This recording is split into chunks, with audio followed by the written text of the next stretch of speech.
So apparently content is king. But then if content is king, that makes B2B marketing a game of chess. And well, I'm sorry, if marketing is chess, content is 100% not king. If your content is king, then it's probably the reason your approach isn't converting anyone into paying customers at the moment. So in today's video, I'm going to show you what part of B2B marketing I think is king, and I'm going to do so by likening B2B content strategy to a game of chess. It could be interesting. Oh yeah, and I'll try to make sure I don't use too many Harry Potter memes in the process. Roll it. When I make my move, the Queen will take me. First off, for those of you new to the channel, my name's Ben and I've worked in B2B marketing since I graduated over 10 years ago. Starting off in a big B2B marketing agency, moving in-house to marketing at a tech firm, and then for the last 6 years I've bootstrapped a B2B marketing agency which was acquired last year by a B2B tech firm. So in short, B2B marketing is all I know. So please hit that like and subscribe to get me through that tough realization. Let's jump straight into the video today.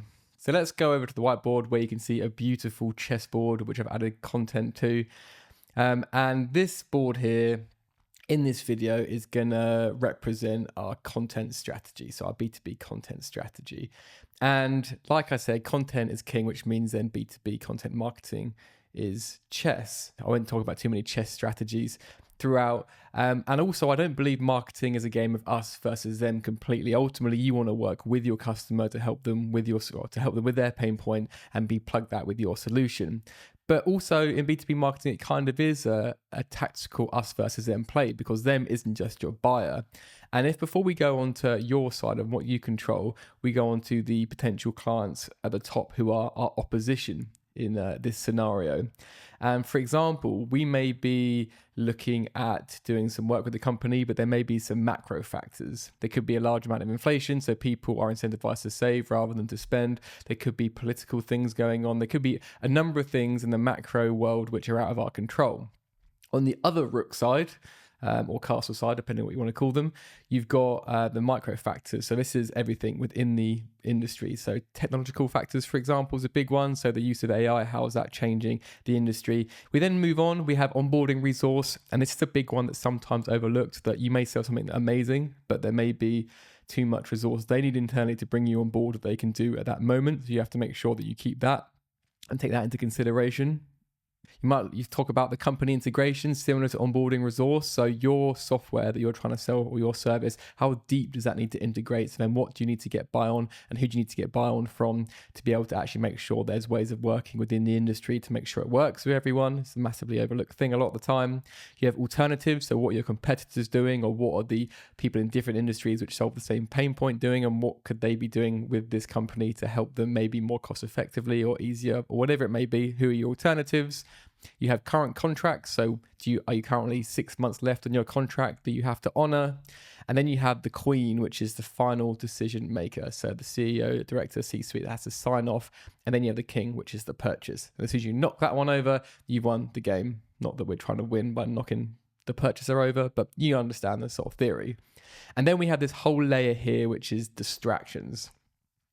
So in a content strategy, the first layer you have to get through is the distractions. And then once you've gone through all these pawns and got rid of all of them, you can start tackling the bigger issues. Actually, when someone moves from, not interested to buy to in market to buy, then these are the factors that may come into play.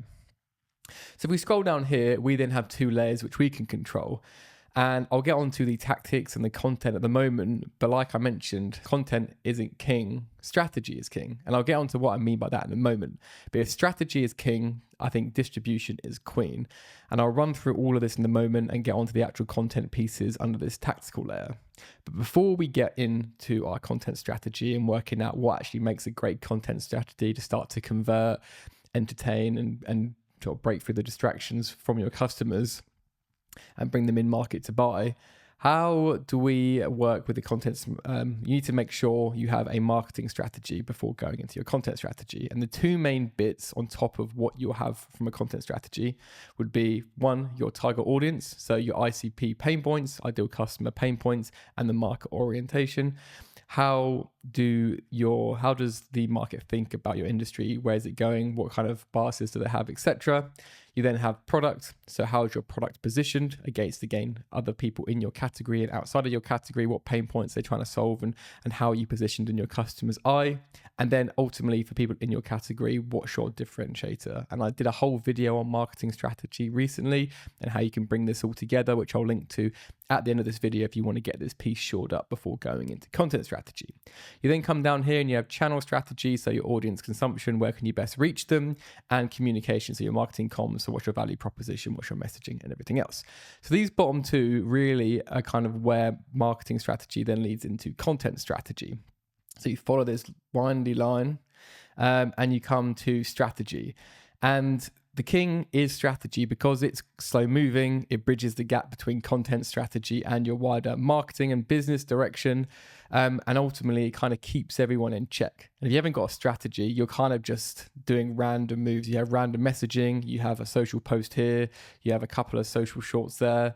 And you never really get that far. Every now and then, for example, from a distribution perspective, you may post so many blog posts, you might start picking up in Google and ranking. But again, you've got a long way to travel. And if you haven't thought about it, you can't really utilize your queen to think about how you're going to syndicate and distribute effectively.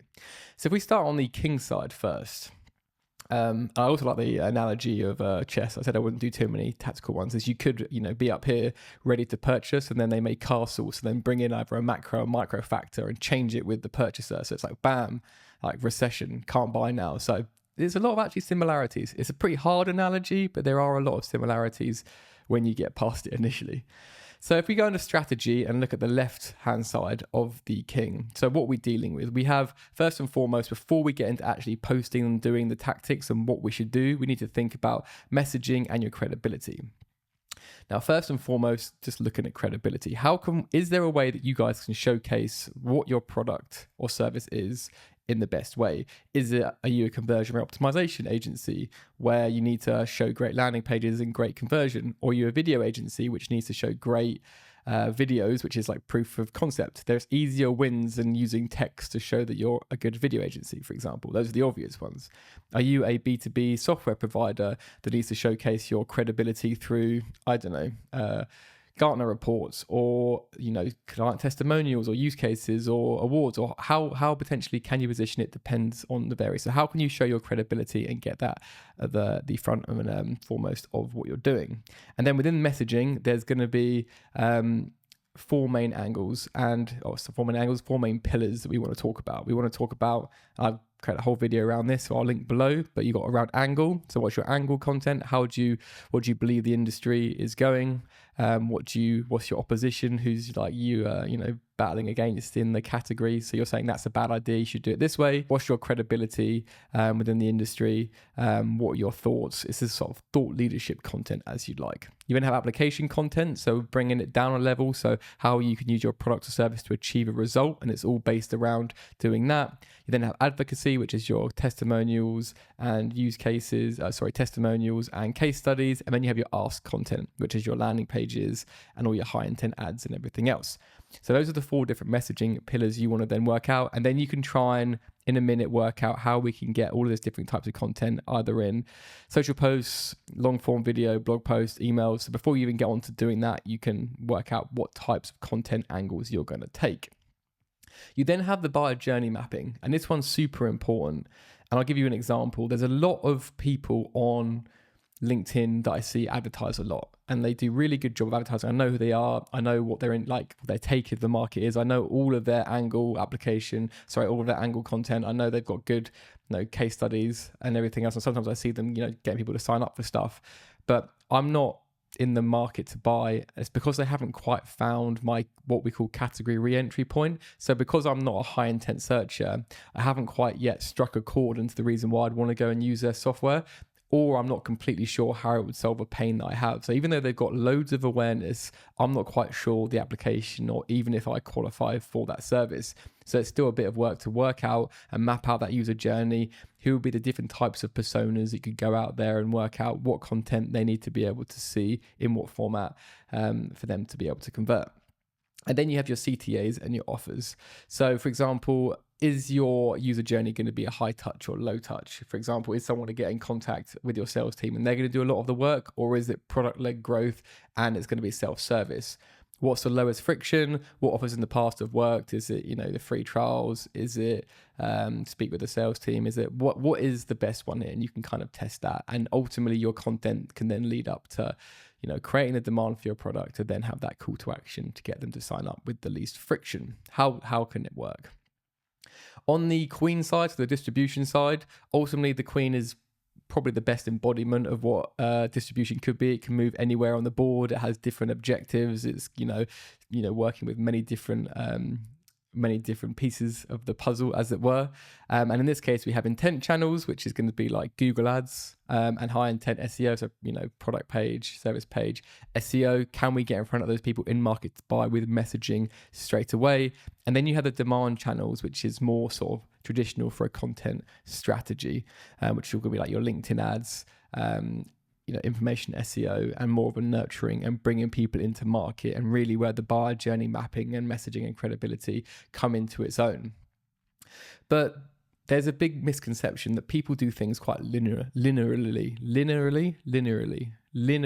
in a straight line. People do things in a straight line in B2B and think, I want to do long form video. It's going to have to be then just through YouTube and just organic. No, you can take your long form video and you can put it on a demand gen channel and amplify it through LinkedIn ads. You can take long form video and people can type in XYZ software or B2B marketing, and I can send people straight through to a long form video.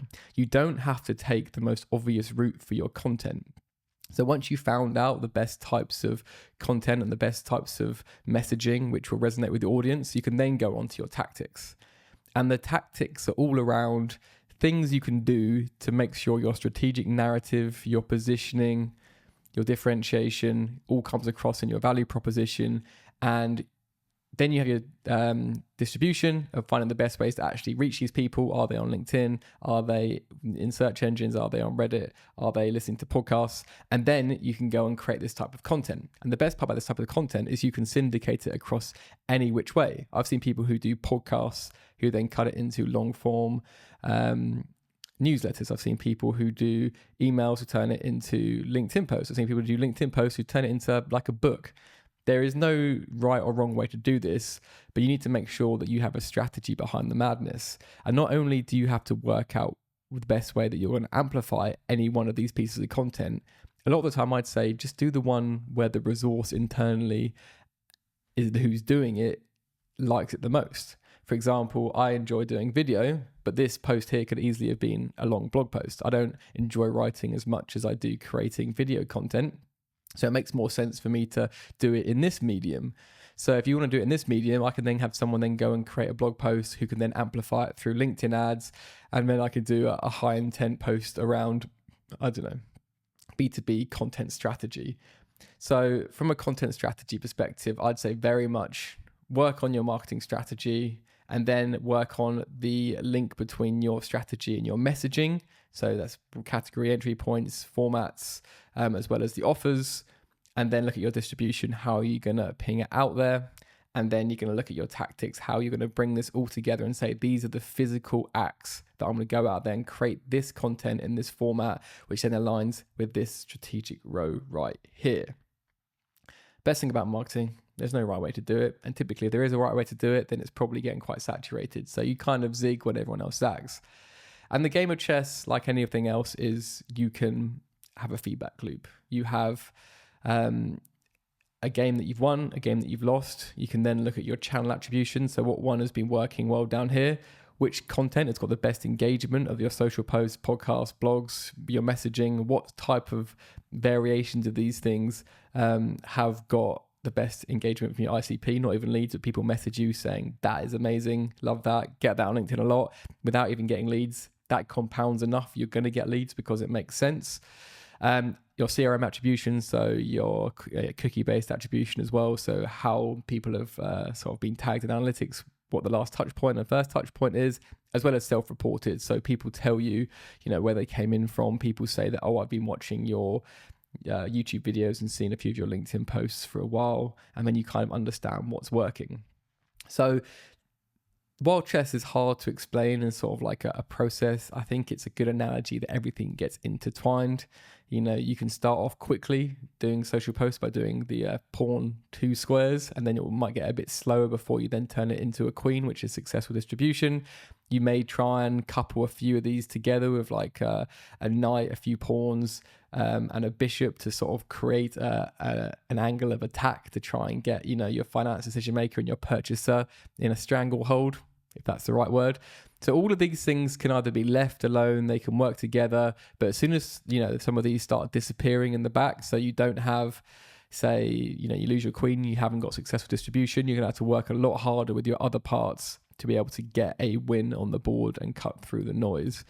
And the problem with content being king is that people just think, oh, if I just create content which is semi-relevant with no real strategy, no real way to amplify and syndicate it, no real thought around, you know, how I can tie it into a good call to action and offer, then it just creates content and people might get engagement. You might get, you know, lots of people clicking, lots of people liking, but it's very rarely going to turn into sales. There's a lot of people out there that, you know, you hear that have, you know, millions of followers, but don't, maybe not millions, but hundreds of thousands of followers, thousands of followers, but can't convert any into customers because there's a massive misalignment.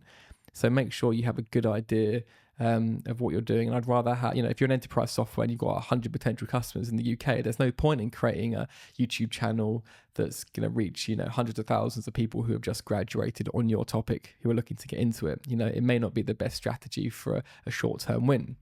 So all of this sort of strategy work has to come into play before you then decide the direction, and just make sure that it not only has to be, you know, everyone consumes every type of medium in every industry. 90% of the world probably, you know, in the Western world are going to be on social media. So you can reach them on social media, but you may not enjoy social media. So if you can't enjoy it, then maybe try blog writing, maybe try podcast, whatever it may be.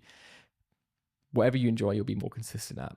And whatever you're more consistent at, you'll get better success. And then with better success, you can then refine your strategy and it will become more and more impactful over the long run. Hopefully you stay with me on that one. Like I mentioned, I'll link to the B2B marketing strategy right here, which you can go away and look to see actually how you can put one together, especially when a company is being, you know, dictating to you what a lot of the elements should be. So how you can fit into that B2B marketing strategy with your channels and tactics yourself. I hope you found that useful, guys. Have a great week and speak to you very, very soon.